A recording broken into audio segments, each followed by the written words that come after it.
Welcome to another vibrant health moment. Today, we're going to be talking about hormone replacement therapy coming up.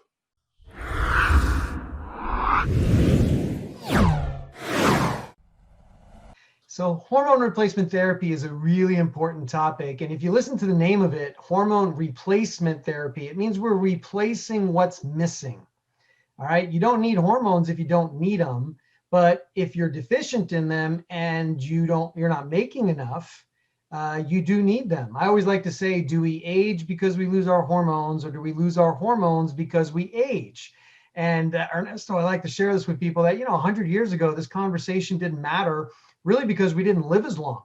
And because we're living to 70, 80, 90 years old, the average person used to die at 55, 60 years old. And I always like to joke that they set the retirement age at 65 because you weren't supposed to cash any of those checks, right?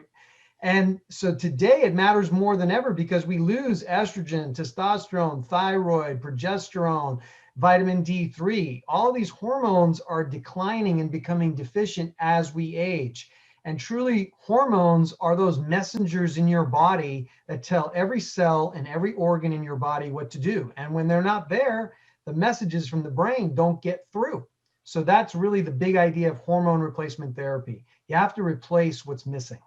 Yeah, that sounds to a certain extent a little bit scary for most people, including myself. Is it safe? Is it something that is going to be easy to do? It is easy to do. Most treatments, it's only a couple times a year.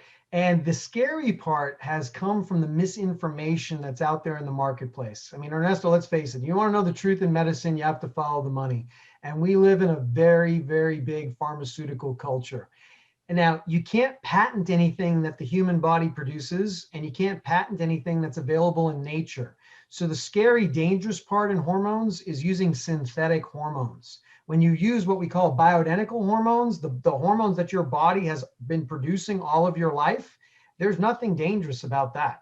It's the synthetic ones that have the side effects, and that's what's generally available at your typical medical practice. So when you deal with a place like Get Well Scottsdale, we're only using those molecules and those compounds that your body has been producing all of your life. And so there's minimal side effects. There's no danger. Let me put it this way. No one's ever died from bioidentical hormone replacement therapy, but there's 106,000 people a year that die from FDA approved drugs. I'll just give you that as an example.